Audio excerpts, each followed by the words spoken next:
The alien biologist's discovery. Dr. Xylar sat in his laboratory, his 6 slender fingers tapping impatiently on the glowing console. The screens in front of him flickered with strange images. Humans, their behavior, their biology. His large black eyes narrowed as he observed the data scrolling before him. He was one of the Xeltran Empire's top biologists, an expert in genetics and reproduction. The Xeltrans were an advanced species, having perfected cloning thousands of years ago. For them, reproduction was simple. Cells were taken, modified, and grown into perfect new beings. No mess, no chaos, no unnecessary emotions. But humans were different. Xylar had never studied them before, but the Empire's High Council had recently ordered research on their biology. Humans were spreading fast, colonizing new planets, and their influence was growing. The Xeltrans needed to understand them. And now, as Xylar watched the recorded footage of human reproduction, he felt something no scientist should ever feel: discomfort. His assistant, a younger Xeltran named Vor, leaned over his shoulder, her blue-tinted skin glowing under the laboratory lights. "Sir, are you sure this data is correct?" she asked, her voice uncertain. Xylar exhaled sharply, his gills flaring slightly. "It is correct. And it is disturbing." On the screen, a video showed 2 humans engaged in what the files described as the deep dive into human mating rituals. Dr. Xylar sat motionless in his laboratory, his elongated fingers hovering over the glowing screen. His 3 hearts thumped in confusion. The more he studied humans, the less sense they made. The Xeltrans were a highly efficient species. Their reproduction was logical, controlled, clinical, and perfected over thousands of years. A new Xeltran was grown in a biochamber, its genetic structure optimized for intelligence, health, and longevity. There was no randomness, no unpredictable mixing of DNA, and certainly no emotional attachment involved. But humans had somehow survived and thrived using a system that seemed completely out of control. Xylar tapped the console, bringing up more research. He had already studied the biological aspects of human reproduction, but now he had to understand the rituals. He had to understand why humans did what they did. The confusing concept of attraction. The first thing Xylar discovered was that human mating did not happen instantly. It was a long, complicated process. "They waste time," he muttered to himself, scrolling through data. Weeks, months, even years before mating. Illogical. His assistant, Vor, hovered nearby, her tentacles twitching with discomfort. "Sir, I believe they call it dating." Xylar turned to her. "Explain." Vor hesitated, then pulled up a new set of files. "It seems that humans engage in a series of tests. They spend time together, eat together, talk about meaningless things, and try to determine if they feel a connection." Xylar frowned. "A connection?" "Yes, it is something they call chemistry. It is not based on logic.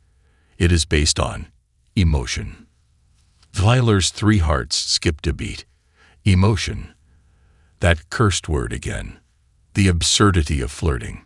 Digging deeper, Xylar found recordings of human mating rituals, and his confusion turned to absolute disbelief. One video showed a human male attempting to impress a female by making jokes. The female laughed and touched his arm. According to the research notes, this was considered a positive sign. Another recording showed a human male flexing his muscles while the female pretended not to look. This was labeled as showing dominance. Then there were more bizarre strategies.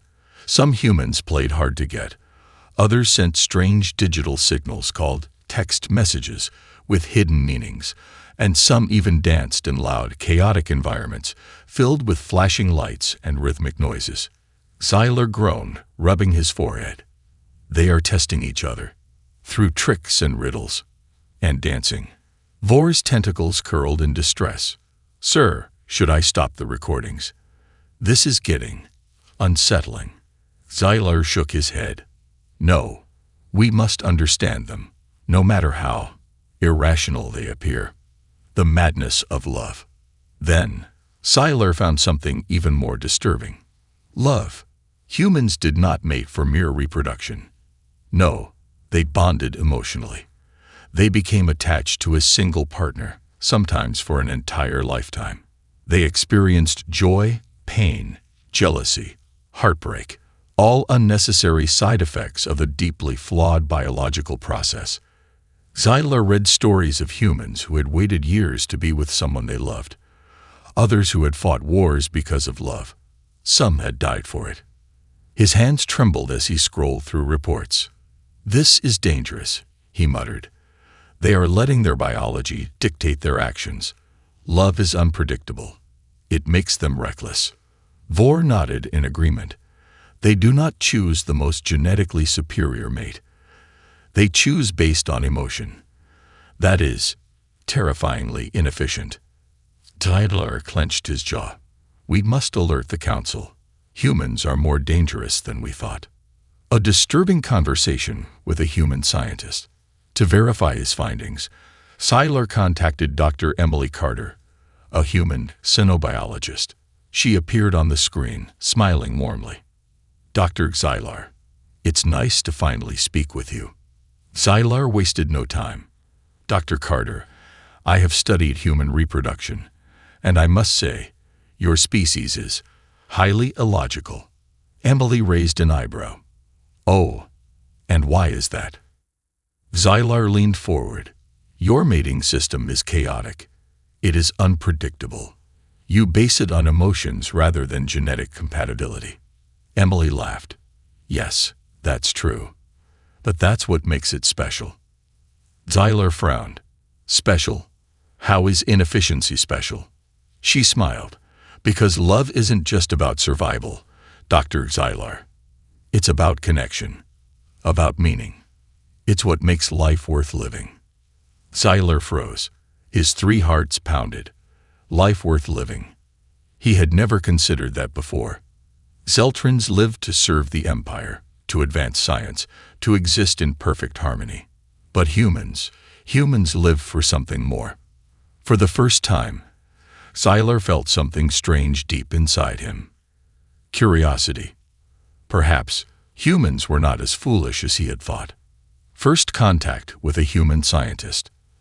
Dr. Seiler had never felt nervous before.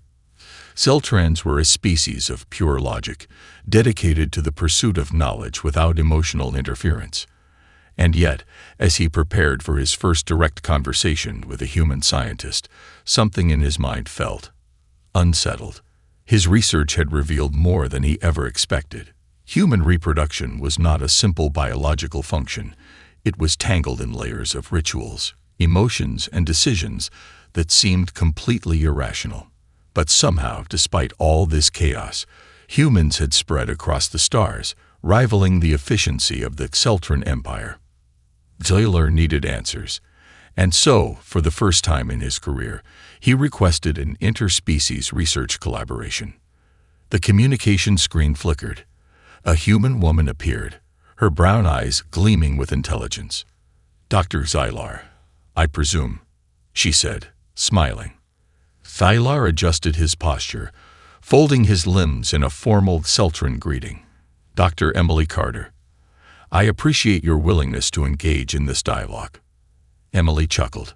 "Of course. I hear you've been studying human reproduction. That must have been interesting." Seiler's nostrils flared. "It is inefficient. It is unpredictable. It is irrational." Emily tilted her head. "And yet, here we are, thriving." Seiler hesitated. He could not deny the truth of her words. But how could such an illogical process result in a species as dominant as humans? The great debate, logic versus emotion. "I have studied your species extensively," Seiler began, his fingers tapping against the edge of the console. "Your method of reproduction is flawed in countless ways. You do not select optimal genetic pairings. Instead, you form emotional bonds, which introduce unnecessary risks. You rely on what you call love, a force that overrides logic." Emily smirked. That's one way to put it. Xylar leaned forward. Explain to me why your species has embraced such inefficiency. Why do you not simply control reproduction like the Xeltran Empire? We use genetic optimization, cloning, and controlled selection. It is faster, safer, and guarantees success. Your methods invite chaos. Emily crossed her arms. Because we're not just trying to survive, Dr. Xylar. We're trying to live. Xylar blinked. Clarify. Emily exhaled, then pulled up a holographic image of a human family. Parents holding their newborn child, their faces glowing with joy. This is why, she said. For humans, creating life isn't just about continuing the species. It's about creating connections. It's about finding meaning in relationships, in love, in family. Xylar's gills twitched. But that is unnecessary. A new generation can be formed without emotional entanglements. Emily shook her head. Maybe, but without love, what's the point? A scientist's worst fear, doubt. For the first time in his career, Xylar felt something creeping into his mind. Doubt. The Xeltrans had spent millennia refining their society. They had eliminated inefficiencies, removed all unpredictability from reproduction, and created a civilization based purely on logic. But if their way was superior, why did humans seem to experience something deeper, something more than just existence?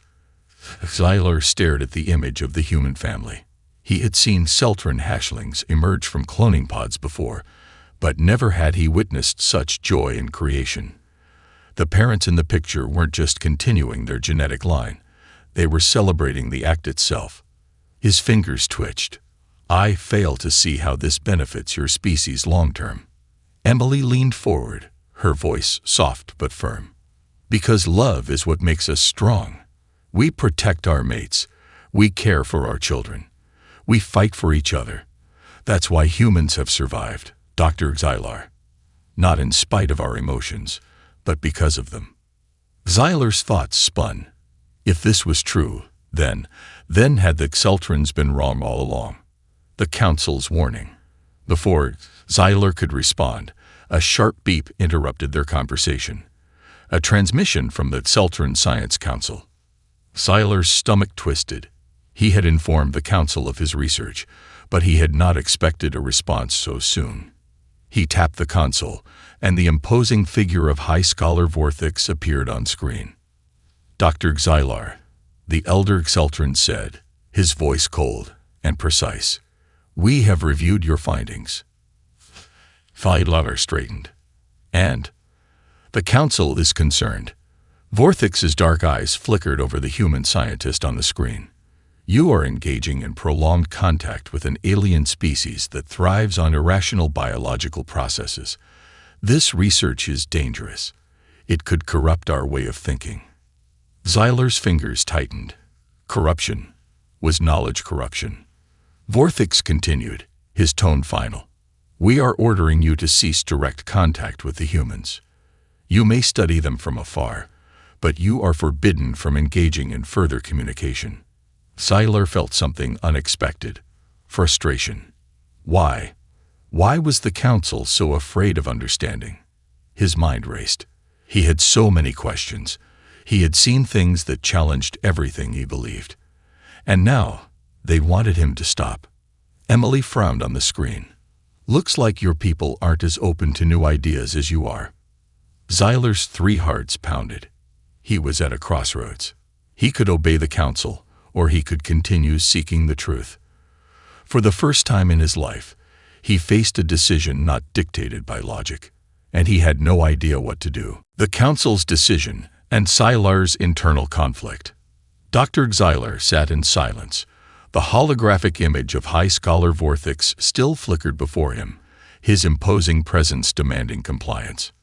You will cease contact with the humans, Vorthix repeated, his voice devoid of emotion. The Council has deemed their ways dangerous. Their methods are illogical, their emotions unstable. Continued exposure may corrupt your judgment. Xylar clenched his fingers. Corrupt. He had dedicated his life to science, to understanding the universe through logic and reason. But for the first time, a terrible realization crawled into his mind. Perhaps his people did not truly want understanding. Perhaps they only wanted control. Emily's voice crackled from the secondary communication channel. "Dr. Xylar," she said cautiously, watching his expression shift. His 3 hearts pounded in unison. He had never disobeyed the Xeltran Council before. He had never even considered it. The Empire functioned on perfect efficiency, absolute order. To defy the Council was unthinkable. And yet, he had seen something in humans that defied logic, something that no data report could ever explain. Love, passion, connection. It was not efficient, yet it was undeniably powerful. He thought of the human families he had studied, the way they bonded with their offspring, not just as a duty but as a desire. He thought of the sacrifices humans made for those they cared about, the sheer intensity of their loyalty and devotion. And he thought of Emily, who spoke with such certainty, such conviction.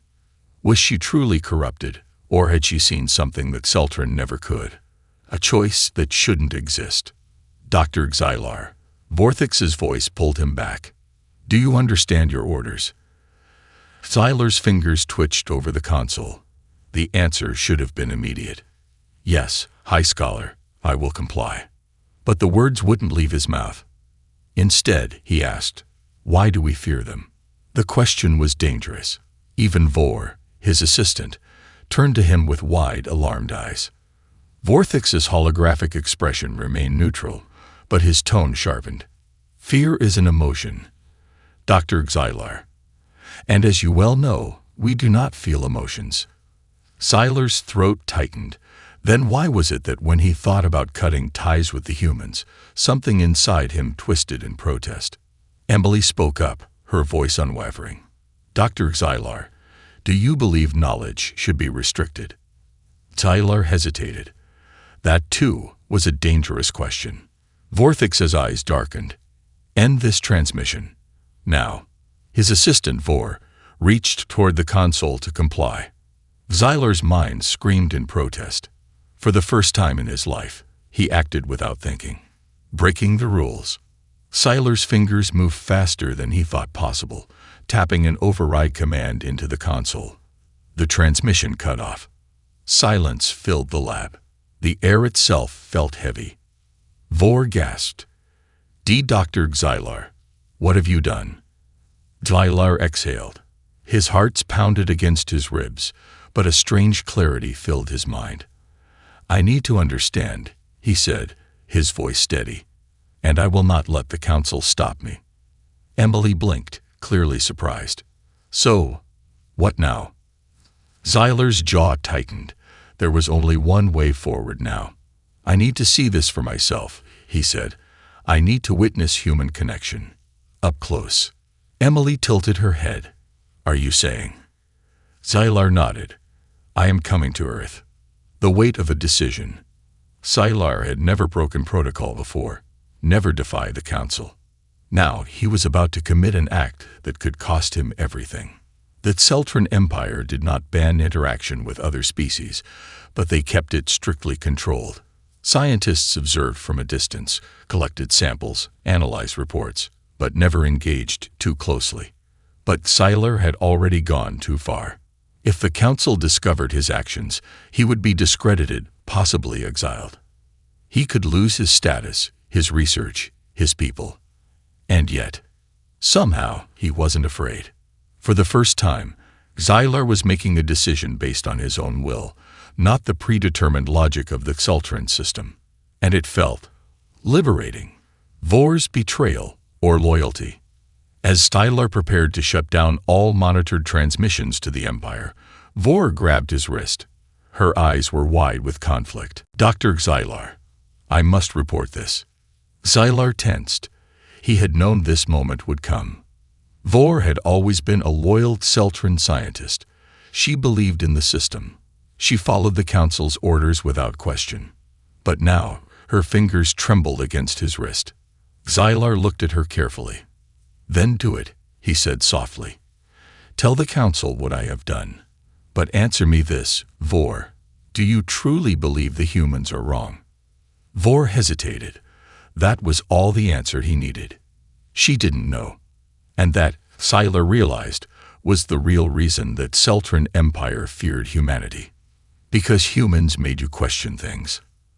And questions were dangerous, leaving the Empire behind. That night, Seiler stood inside his personal research vessel, his hands hovering over the navigation controls. Coordinates: Earth. He took a deep breath. This was his final chance to turn back, to erase all evidence, return to his lab, and obey the council like a good Celtran scientist. Or he could do the unthinkable. He could go to Earth, see humans with his own eyes, experience their chaos firsthand. His fingers tightened. A decision was made. His ship launched into the void. Destination: the heart of human civilization. And for the first time in his life, Dr. Xylar felt alive. The human Celtran experiment. Dr. Xylar had always been a man of science, a being of logic, a believer in order. And yet, as his small research vessel entered Earth's atmosphere, cutting through the thick blue sky, he realized something profound. He had just betrayed everything he was taught to believe. There was no turning back now. Landing among the humans, his ship descended near the outskirts of a human city, one called New Austin, according to his database. The council would never sanction such a reckless mission, but they had underestimated him. As he activated the cloaking shield, blending the ship into the surrounding terrain, Xylar exhaled slowly. This was it, the moment of truth. For the first time in Celtran history, a scientist was about to live among humans, not as an observer, but as a participant. Emily's reaction. Dr. Emily Carter was waiting. She stood just beyond the landing site, arms crossed, looking somewhere between amused and deeply concerned. As Seiler stepped out of his ship, the crisp air touched his skin, and he shivered involuntarily. Humans functioned at warmer temperatures than Celtrans. He would need to adjust. Emily raised an eyebrow. Well, I have to admit, I didn't think you'd actually do it. Seiler straightened, trying to ignore the uneasy flutter in his chest. Neither did I. She smirked. So, how does it feel to be a fugitive scientist? Seiler hesitated, then spoke with absolute honesty. Unsettling, but necessary. Emily chuckled. Come on, you're about to get a crash course in human life. Hope you're ready. Blending in, sort of. Emily had arranged a cover story. Xylar would be introduced as an off-world researcher studying human culture, which was true, just not approved by his government. She gave him an adjustable biosuit that mimicked human clothing. Xylar examined himself in the mirror of Emily's lab. The human disguise was convincing. His skin appeared more flesh-toned, his features subtly altered to pass as an unusual but not inhuman being. Still, as he looked at his reflection, he felt strange. He was no longer Dr. Xylar of the Celtran Science Council. He was something else now. First lessons in human life. Emily wasted no time throwing him into human experiences. Lesson 1. Food. The first shock came when she introduced him to pizza. Xylar poked the triangular slice, his expression wary. This substance is highly irregular. Its structure lacks uniformity. Emily took a bite and grinned. That's the point. It's delicious. Xylar hesitated, then took a small bite. His entire body froze. His gills fluttered. His sensory nodes exploded with new information. The combination of cheese, sauce, and crust was chaotic, but somehow it worked. His hands trembled slightly. This is confusingly pleasurable. Emily laughed. Welcome to flavor, buddy. Lesson 2. Social interaction. Humans communicated strangely. Xylar quickly realized that words were only half of their language. Facial expressions, tone, posture, all played a role. Emily took him to a coffee shop, where he observed humans talking, laughing, and engaging in ritualistic exchanges that were not efficient yet somehow essential. One human male leaned in close to a female, grinning. "I'll call you later." The female rolled her eyes, but her lips curled into a smile. "Sure you will." Heidler blinked. They are engaging in deception. The shocking conclusion. Dr. Xylar had thought he understood humans. He had studied them from afar, dissected their biology, analyzed their erratic courtship rituals, and even risked his career to experience their world firsthand. But nothing, absolutely nothing, could have prepared him for what he had just witnessed. A human had sacrificed their life. For love. The moment that changed everything. It had happened so fast. Xylar and Emily had been walking near the edge of the city when the incident occurred. A malfunctioning hover vehicle had careened out of control, speeding toward a group of pedestrians. The humans had panicked, scattering in all directions, except for one man. Instead of running, he had thrown himself forward, pushing a young child out of harm's way. The vehicle struck him at full force.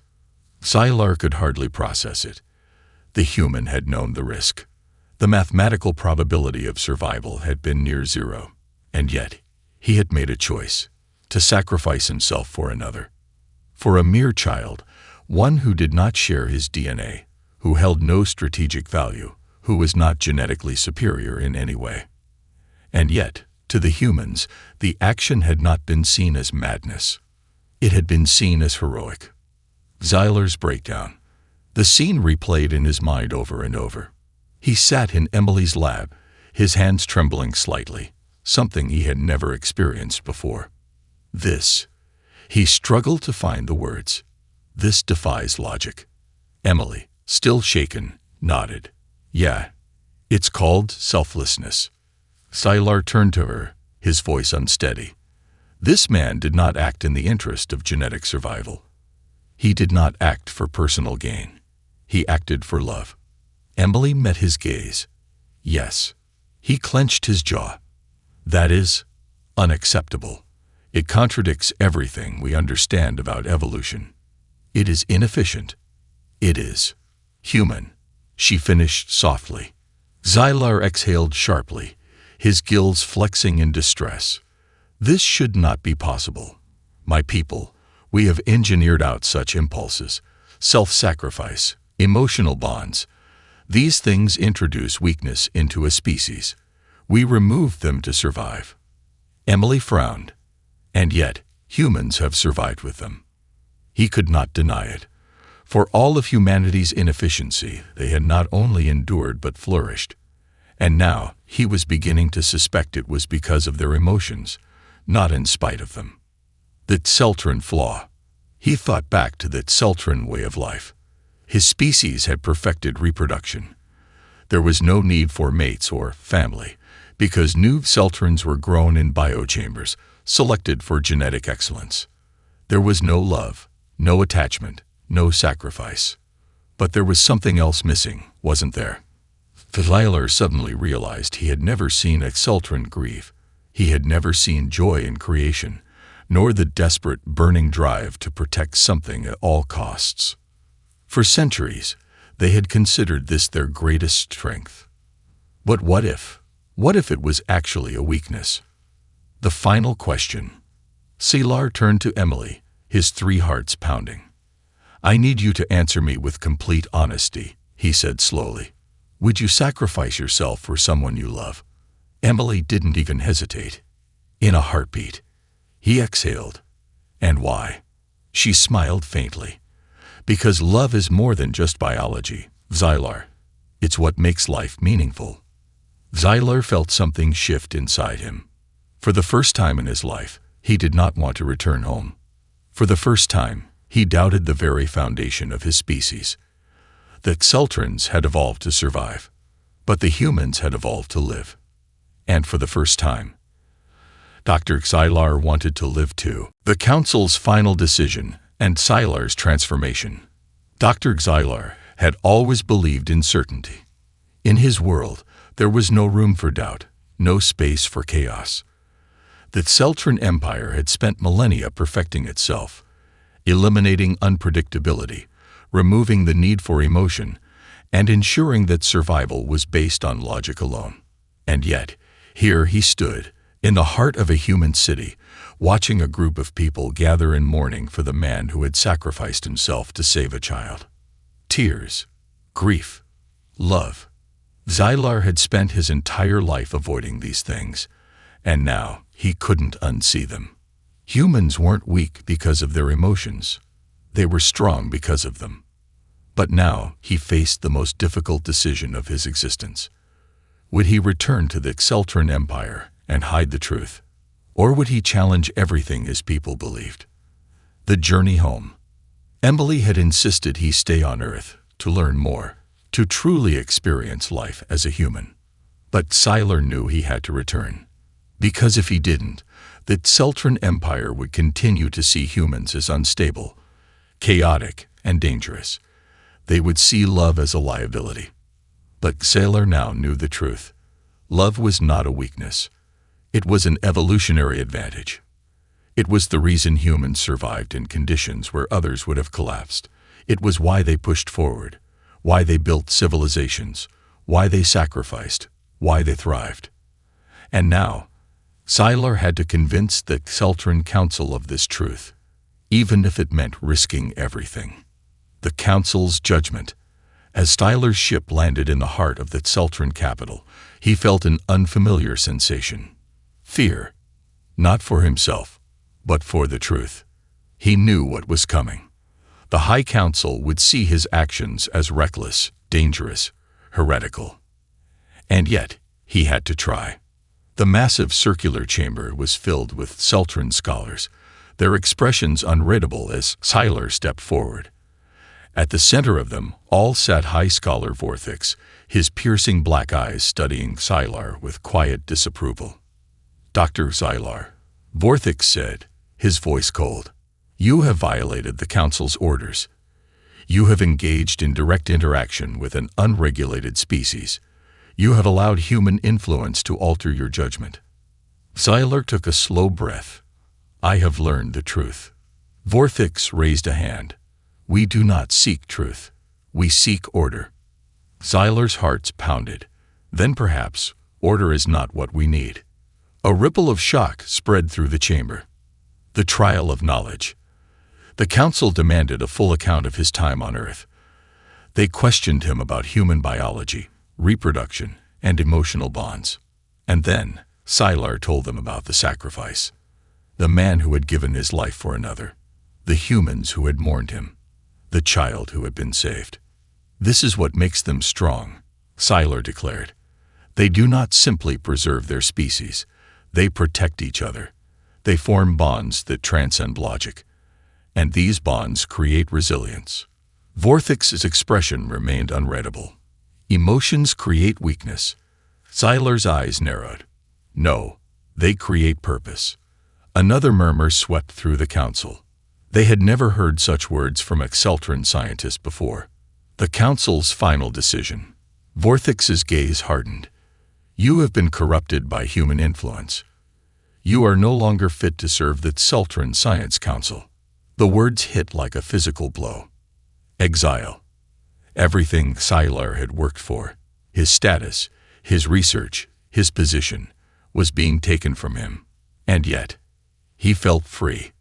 For the first time, he understood why humans rebelled, why they fought for ideas, why they refused to live under rigid control. Because they knew something that Celtran did not. Life was not about perfect survival. It was about what you lived for. Xylar's last stand. Xylar straightened, lifting his chin. "Then I accept exile." A stunned silence filled the chamber. Vorthix's expression flickered with something close to curiosity. "You would throw away everything for this?" Xylar exhaled, thinking of Emily, the humans, the sacrifice, the love he had witnessed. "Yes," he said simply, "because I have seen something greater than order." With that, he turned and walked away. The doors to the chamber slid shut behind him. And for the first time in his existence, Xylar was truly alive. Epilogue: The Future of Two Worlds. Seiler did not return to Earth immediately. He traveled the galaxy, searching for others like him. Celtrans who had begun to question, who had felt the pull of something beyond logic. And as the years passed, rumors spread. A former Celtran scientist, an exile, was speaking of new ideas, new ways of thinking. And for the first time in history, the Celtran Empire began to listen.